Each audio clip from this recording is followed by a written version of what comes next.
Good morning. Happy Friday po sa lahat. Yan. Ganda na mga bulaklak nila guys. Bumili ako ng flower. Ganda nito guys.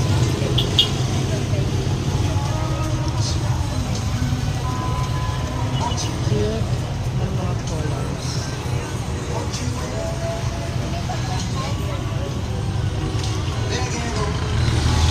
Magandang pang-regalo guys.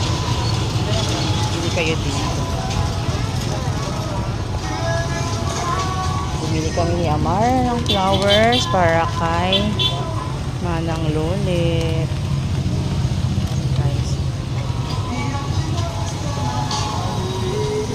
Yan yung pang regalo pang birthday guys. Mga occasion anniversaries, birthday. Ito naman yung para sa patay. Bili kayo dito guys. Malapit sa round ball. Dito yung round ball. Malapit lang din sa palengke guys, yung flower shop na binilhan namin ni Amar. Yeah. Good day everyone. Thank you for watching.